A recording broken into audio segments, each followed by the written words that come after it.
Hi everyone, Helen Blunden here, or at Activate Learn on Twitter.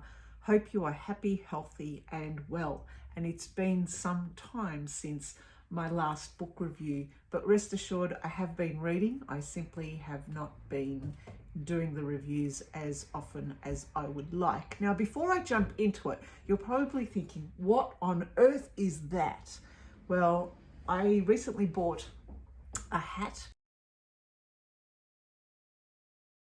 and this secondhand hat had to be washed and cleaned, so it needed to sit on a head. I needed a block so I could stretch it a bit, so I used this little foam head, and I've got her sitting there just for no reason, to torment you. But anyway, let's talk about the book. This book is The Call of the Gums, and it is a book of poetry. Now you're thinking, my God, Helen, that looks really old. Well, it is. Remember how I said I bought a hat and I bought a secondhand hat? Well, I bought this secondhand hat from a vintage shop, and I also bought this as well. This book was published in 1962, and back then it was a text for students, for them to be introduced to poetry. Now, the poetry in this book is purely Australian poetry, from Australian poets who, I'm going to basically say here that I am no expert in poetry. In fact, I don't read poetry, unfortunately. Somehow poetry, I fear it. It's because I keep thinking it's too highbrow for me, or I might not understand it, or the themes in poems kind of go over my head, or that it's not written in such a way that it tells you exactly what it is. You have to decipher it, you have to interpret it, you have to kind of try and understand what the poet was trying to say. And I think that's the magic of poetry, even though I am not an expert, and certainly not an expert on Australian poetry. The only two poets I knew are Banjo Patterson and Henry Lawson. And these two people really are just the tip of the iceberg. There are a lot more poets in Australia that I didn't know about. People by the name of Gordon, Adam Lindsay Gordon, and there is actually even a statue of him in the city of Melbourne, but I didn't know who he was, and I figured, okay, he's a poet. There's also Jack Moses.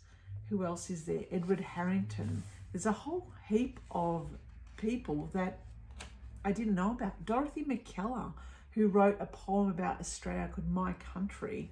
They're the only people I kind of knew about, but I never really studied at school either, which is a great pity.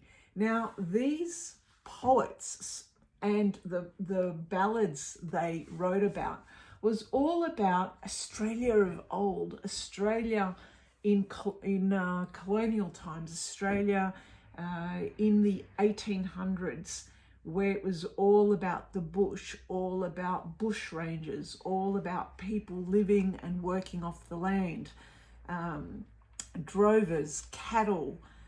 It was all about the landscape. It was all about life, an Australian life, that as I read these poems, I realized I don't even connect to any of this anymore, which is a real pity, because it showed me a piece of Australia, of what Australia was like in the late 1800s and the early 1900s, and what life was like for those early settlers to the country, and giving us snippets of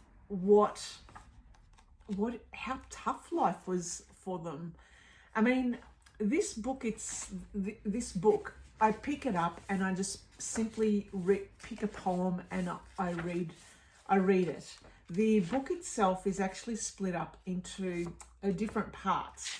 So there's poetry about bush songs and ballads. There's poetry that is a bit funny. There's the people of the land. There's poems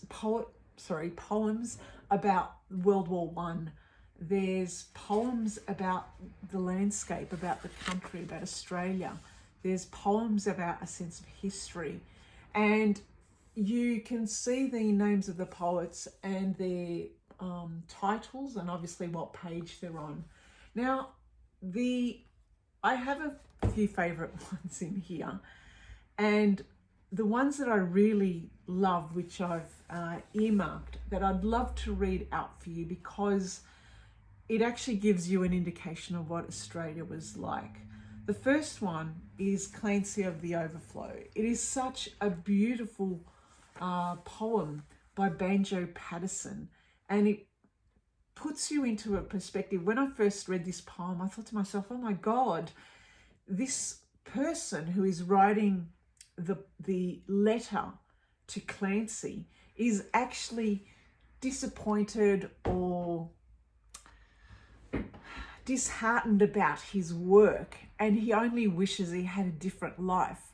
And even though this poem is very, very old, much of what he wrote I could relate to in my own work, because a lot of people are going through this in their normal day-to-day life.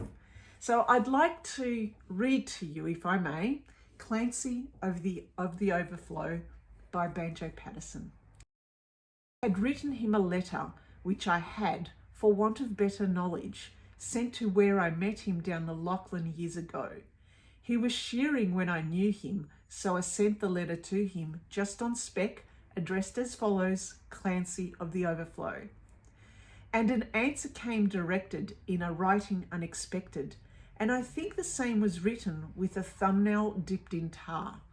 'Twas his shearing mate who wrote it, and verbatim I will quote it. Clancy's gone to Queensland droving, and we don't know where he are. In my wild erratic fancy visions come to me of Clancy gone a droving down the Cooper where the western drovers go. As the stock are slowly stringing, Clancy rides behind them singing, for the drover's life has pleasures that the townfolk never know. And the bush has friends to meet him, and their kindly voices greet him in the murmur of the breezes and the river on its bars. And he sees the vision splendid of the sunlit plains extended, and at night the wondrous glory of the everlasting stars. I am sitting in my dingy little office, where a stingy ray of sunlight struggles feebly down between the houses tall, and the fetid air and gritty of the dusty, dirty city through the open window floating spread its foulness over all. And in place of lowing cattle, I can hear the fiendish rattle of the tramways and the buses making hurry down the street, and the language uninviting of the gutter children fighting comes fitfully and faintly through the ceaseless tramp of feet. And the hurrying people daunt me, and their pallid faces haunt me as they shoulder one another in their rush and nervous haste, with their eager eyes and greedy, and their stunted forms and weedy, for townfolk have no time to grow, they have no time to waste. And I sometimes rather fancy I'd like to change with Clancy, like to take a turn at droving where the seasons come and go, while he faced the round eternal of the cash book and the journal. But I doubt he'd suit the office, Clancy of the Overflow. Isn't it such a brilliant poem? I loved it. And when I read it, I really resonated with it. And this book of poetry of Australian poems has introduced me to the wonderful Australian landscapes, how it was seen by the people of the past. It's introduced me to Australian poetry, and it's introduced me to the life of what settlers had to go through and how difficult life was. So I know that many people are probably not going to buy this book. In fact, they probably can't find this book anywhere. I saw online that it's quite expensive. You buy it secondhand, and it's probably unlikely you could find it published in a newer version. But I actually want to propose and ask a question. Is there a book that reintroduced you to your own country or your own country's poets or authors?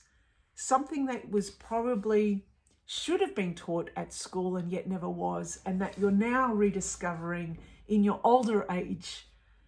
Is there a book like The Call of the Gums that inspires you to read poetry and the poets of your own country? So let me know what you think. Thank you for listening and thank you for watching.